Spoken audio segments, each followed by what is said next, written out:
something fun happened just before I set up to record this week. If I haven't ever shared, when I record, it's really not just like, well, I'm going to go plop down in the recording studio, because the recording studio is where I regularly plop it. And so this week, I had the astute pleasure of having to take a liquefied Shaz minutes before getting to do this. And the descriptor that I used to describe it to my lovely wife, who definitely wanted me to give the description, was popcorn chicken, but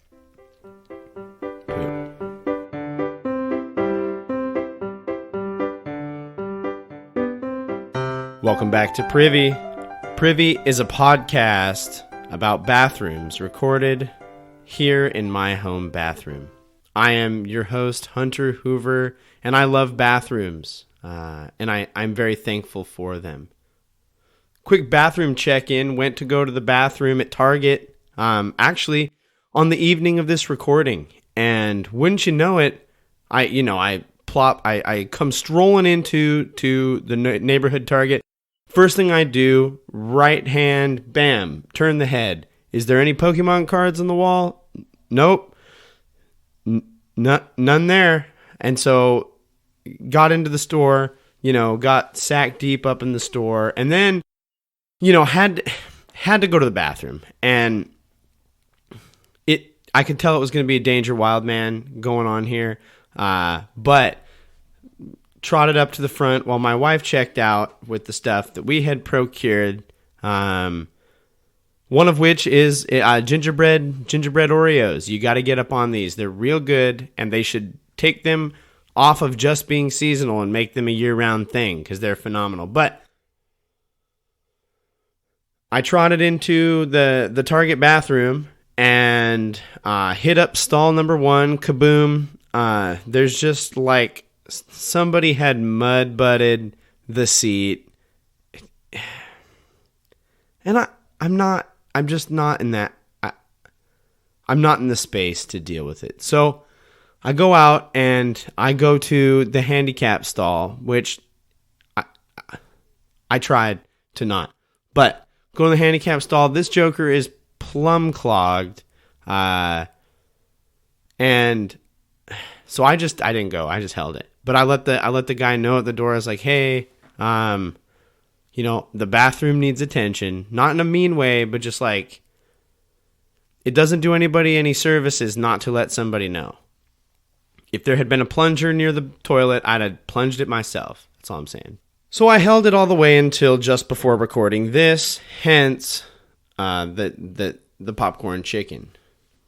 And it's this build up to Halloween. We bought way more Halloween candy this year than normal, trying to get a good stockpile for events coming up. But I gotta say, yeah, we've done most of the Halloween things. I think I'm ready for it to happen now. Get it out of the way. I'm going to do my best not talk too much about Halloween this week. We'll get into more of that. But sometimes, you just get writer's block. Not so much on, what to talk about. I've got a notes page just full of stuff that I can talk about. But, this week was more how to talk about what I wanted to talk about.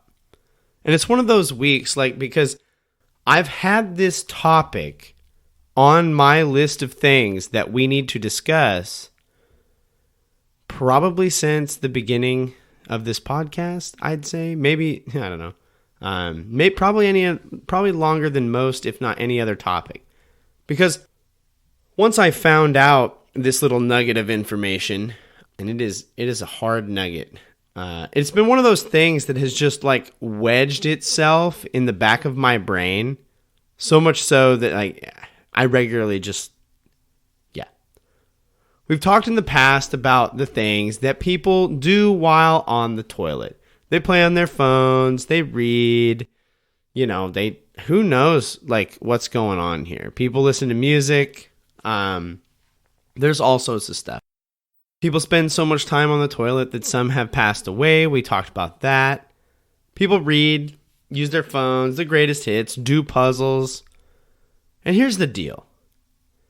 Being on the toilet is generally speaking a private thing. You don't have to have all the other things of life going on with you in those moments. It's just you and your bathroom. The peace and quiet, save for the subtle rumblings of your derriere. It's the perfect time to read or play a game, or in this week's case, do some writing. For the sake of this week's discussion, we're going to call the bathroom the Inspiratorium, and we're going to find out what Paul McCartney and countless other rock and pop musicians have to do with the Protestant Reformation. There are countless musicians who report that they do some of their best writing when they are seated on or in the, quote, good acoustics, end quote, of the bathroom. Now, as a person who regularly, I would say about 3 times a month, has to interface with my bathroom in an audio medium, here's the deal. The phrase good acoustics is not top of what I would say it is. Now, it's not terrible. There's worse rooms that you could try to record a podcast in. But good is, there's a lot of empty, hard wall space, and it provides a fun echo and an editing challenge week to week. Now, good acoustics, not the best way to describe it. I would say echoey and hopefully sanitary. But for writing, like I said, I was having some trouble figuring out how to approach this episode. I knew what I wanted to talk about. I just didn't know how I wanted to get there. So I plopped down on my phone with the Google Doc opened and just kind of started typing and started doing Google searches. What's the deal here? Is this a thing? And before you remind me that I essentially told people to stop using their phones in the bathroom, but okay, I did that. Here's the deal. Just wipe your phone down. I've changed, okay? I use my phone. It's kind of hard. It's kind of hard to log my logs if I'm not using my phone. So, I've changed. So, I'm doing research. I'm sitting there. I have probably already voided myself. And I'm doing some typing, and it hits me now how to approach this thing. John McCartney of the Beatles, ever heard of him? They're British, which means that they're both apparently sophisticated and smart in some way. Mr. McCartney is on record as saying that he often finds inspiration for his songs while using his bathroom in Liverpool, England. Now, some of their tracks come from abroad. One, Another Girl, that's the name of the song, was composed by McCartney while using, likely more like finishing up using or spending time in, a bathroom in Tunisia. The song is purported to be about he, and that is McCartney, and his girlfriend, and it was viewed as a filler song on their Help album. Now, here's the deal. People can scream into the void of their car or wherever you listen to this, but I'm not going to tell you where to scream into the void at. What I can say is I did not label Another Girl a filler song. The internet and even kind of the Beatles' own words did that. So if that's your favorite song, I'm not trying to pick a fight. I'm just giving you data. I heard this song for the first time when I found out McCartney composed it while being in the John. So you ain't getting upset with me. You're getting upset with someone else. Paul isn't the only person, though. So they came up with the lyrics of Another Girl, which there's a theme of writing love song lyrics while taking a deuce. And if that's not its own form of poetic irony, I don't know what it is. But Paul isn't the only person getting artsy while they're getting fartsy. Katy Perry is reported to have found inspiration while on the bathroom floor. Now, here's the deal. I'm not going to tell artists how to be artists because I'm not the person to be doing that. There's folks who have more artistic ability in their elbow than I have in my whole situation. But, like, why are you on the bathroom floor? Dang it. Like, there's literally a seat in your bathroom. There is a fixture in your bathroom that is designed for you to put your butt on it and sit on it so you don't have to be on the floor. And I feel like the bathroom floor is maybe one of the floors in a person's house you would do well to spend, let's say, as few minutes interfacing with as possible. I'm sorry, Miss Perry. Get off the floor. Also, your Pokemon song is okay, and that's all I'm saying. Taylor Swift, it's just okay. Taylor Swift, who I'll admit there is like one song to my knowledge of hers that I enjoy at all or any, reports that she often takes her notes for her songs while sitting in airport and mall bathrooms. Okay, now,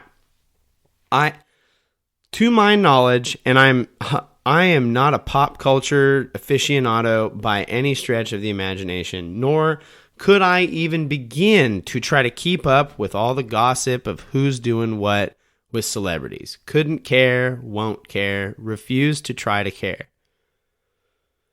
But I don't think old T. Swizzles has any kids. And so I'm sure she travels a lot. But like, if you're going to post up in a bathroom for extended periods of time, writing songs about your ex-boyfriends and how you used to be country, but still want all the attention from the country music industry, do it at home. Like, it's not even an etiquette thing. It's just cleanliness. Do it at home. You don't need to be in a mall bathroom. I get the airport a little bit, but like, do it at home. Ed Sheeran, who in my brain for some time and for until recently was synonymous with the guy who played Ron Weasley in Harry Potter. Ed Sheeran, which I also, every time I read his name, think his name is Ed Sheeran. Okay. Ed Sheeran is reported to write many of his lyrics from hotel bathrooms. And that makes sense. I can buy that one. You're in a hotel, you just want a different space to work in. I recorded in a hotel bathroom once. It wasn't awful. Acoustics were beef, but yeah. Mariah Carey says she took down the lyrics for Hero while going to the bathroom, like in the act. And maybe you're hearing these things and thinking, can I roll back to like 13 to 14 minutes ago to a world where I didn't think Ed Sheeran and Mariah Carey had to take a deuce? Like, can we roll that back? But no, everybody poops, and pooping, it would seem, creates a lot of downtime. There's a report that Steve Jobs, Mr. Jobs, would sit on the back of his toilet and sit with his, quote, feet hanging into the water to do his thinking. Now, this seems like it almost has to be negative propaganda from a competitor to me. Like, the odds of Mr. Jobs doing this seem little to none. He's like, if he is, like, you've got some debased methods of being inspired. Dangling your toes into your toilet lake. Mr. Jobs, come on now. Like, my fat guff would be afraid of like breaking the back of the toilet sitting on it. Shigeru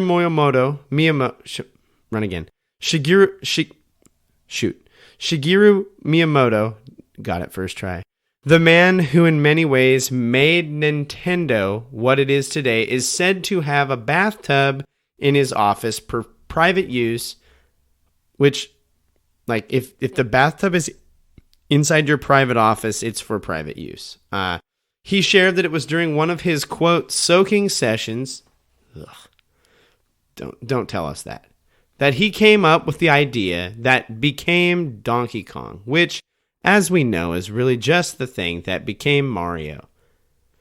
Rich Berry took down Louie Louie on a strip of toilet paper. Kenny Rogers wrote Lady in the bathroom of a recording studio. And here's the deal. I didn't look very long or hard. Yeah, for these things. It was like page 1 of some pretty passive Google searching while I was going to the bathroom. And this is not the topic this week. I just want to set the stage to tell you there's precedence for these things. And this writing is probably not as popular today, but I know it is more influential. So, to set the stage, the year is 1501. A young man is enrolled in the University of Erfurt to study law and philosophy. 4 years later, on his way home from visiting his parents, a thunderstorm strikes and a lightning hits nearby. Terrified, the young man calls out to St. Anne to save him. And if she did, he says, he would commit himself to becoming a monk. He was saved, and that's just what he did. He dropped out of school, joined the monastery of St. Augustine's Monastery in Erfurt, in 1505. Now, as Dr. Anderson would remind us so often, Augustine is a city in Florida, and Augustine is the saint. Just shy of 2 years later, this young man was ordained as a priest, and a year after that, he was sent to study in Wittenberg, Germany, at Wittenberg University. He came and went from the monastery and eventually ended up leaving to be a teacher at Wittenberg. He became vicar and gave a number of sermons, which he is known for. And most what would stand out the most in this is he began to speak out against the Catholic Church's theology and practices. Later, this man would be called to the Diet of Worms, where he was asked to come and give an account of his teachings. There, he was pronounced a heretic in 1521, only 16 years after he has committed himself to the church in some way. What happened? Scholars argue on the timing, but most will agree the thing that was kind of this big gesture that resulted in all this took place on October 31st, 1517. Martin Luther nailed his 95 Theses to the door of the Church of Wittenberg.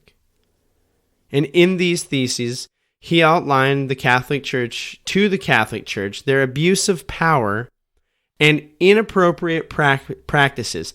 Primarily, the concern was being their use of and sale of indulgences. That is, these indulgences were pardoning of sins for good deeds, services, and tithes rendered to the Catholic Church at the time. In his 95 Theses, Martin Luther highlights these in 95 statements, and he nailed those statements to the door of the church at Wittenberg, the town wherein he was a teacher. Now, Halloween has in many ways overshadowed this event, but October 31st is Reformation Day. This year marks the 504th anniversary of the Reformation. And with Reformation Day right around the corner, and because I think Halloween is stupid, I want to talk about this. Here's the other just excellent nugget of information. It's reported that while Martin Luther nailed his theses... you might be hearing all this. Forgive me. You might be hearing all this and going, okay, this isn't church history time, Hunter. This is Privy. We came to talk about bathrooms and the sometimes debased, all the time disgusting things people do in them. So what gives? It's reported that while Martin Luther nailed his theses to the door at Wittenberg, he penned his theses in the bathroom at Erfurt. Just like McCartney and Bill Gates, the man who sparked the Reformation appears like he did some of his best thinking and, likely, some of his most influential writing while in the bathroom. In his case, the bathroom of the St. Augustine Monastery. This room was likely one of probably a maximum of 2 rooms that was heated at the time, the other being a common reading and sitting area. Because here's the deal. If you are writing a 95 theses long document to nail to the church, highlighting all your concerns and challenges to the church, it's probably uncomfortable at best and hostile at worst to do that writing seated in a room full of people who, as you have kind of committed their whole life to the church. That could be awkward. And so I believe Martin Luther took to the bathroom to get many of these ideas organized and put down and out of his head. Now, this might not entirely be the case. I don't know. I'm speculating. But the prior of the monastery, Johannes Lang, was a close friend of Luther, and it was he who later actually helped distribute and promote many of these teachings and ideas. Many of the friars at the monastery withdrew their association with the Catholic Church and were early adopters of the Reformation. And don't forget, monks poop too. That's important to remember. Monks have bathrooms. The monastery began to be repurposed as the new Lutheran Protestant Church. It was used as this Lutheran Protestant Church until the mid-1500s, when the last of those friars passed away. Then, the city of Erfurt repurposed the church into a school with dormitories, and it served as such for nearly 250 years until the early 1800s. In the early to mid-1800s, renovations began to be done on the now 300 to 350-year-old Augustine Monastery. It was in disrepair and it needed fixed. It had been used as a city hall and later repurposed as a church in 1854. It has been renovated and damaged and renovated and damaged over and over. It has been through both world wars. In fact, the basement served as a public air raid shelter wherein people still lost their lives having taken shelter there, one of which included the pastor of the church at the time. A seminary took residence in the building in the 1960s and would remain for about 30 years. Women of the evangelical Lutheran movement used the space until 2011, and it wasn't commissioned to be added to the Luther sites of the UNESCO World Heritage Sites until 2016, just 1 year before the 500th anniversary of Luther nailing his theses to the door of Wittenberg. The theses he wrote while taking feces, because it rhymes. I wanted to shave my head for the 500th anniversary of the Reformation. I wanted to shave my head into a monk's halo, but for lack of a better way to talk about it, I was, quote, not permitted to do so. Just like everybody else, Mariah Carey, Shigeru Miyamoto, Bill Gates, T-Swizzles, Ed Sheeran, Martin Luther pooped. And I like to think maybe it was after a session of rigorous voiding, he penned his very influential document. If you have interacted with Christianity at any point in your life, You likely, if not definitely, have been influenced by this situation and specifically by this document in some way. A document at least concocted in the bathroom of an Augustan monastery. Martin Luther wrote his 95 Theses, where most folks drop feces. And that is a rhyme that I have had on my mind for some time. He was reforming religions. And when I was in college, all the guys that were doing there from the toilet were just playing video games. We had these guys who would set up their laptops on their laps as they played Call of Duty or whatever the heck they were playing from the bathroom. And this guy's over here changing, like, kind of the face of Christianity. It's all in how you spend your time. I remember one guy would play this, like, Clash of Clans weird alien game in the bathroom. It's not a lot, I guess, but it is something. This has been another episode of Privy. Thank you so much for joining us. Happy Reformation Day and happy Halloween. It's right around the corner. Be safe. Celebrate how you want to and need to. And I hope you have a very good season. As always, follow us on social media. We're at Privycast, trying to post some highlights and some more images over there. And so, yeah, connect with us there. Share those social media posts. And tell your friends. Use that as a way to share the show with people that don't know about it. It's a good way to get the thing out there. Email us, privycast@gmail.com. Give us a rating or review. iTunes allows you to rate and review. The 5-star option is our preferred. And we'll try to read some of those reviews and emails on the podcast as we continue to get those in. And it just helps folks find the show. As always, we'd like to thank Kevin MacLeod for the use of Barroom Ballet as our intro and outro music this week. You can find Kevin's music at incompetech.com. Thanks, Kevin. This has been another episode of Privy. Thank you so much for joining us. And now, as always, don't forget to flush.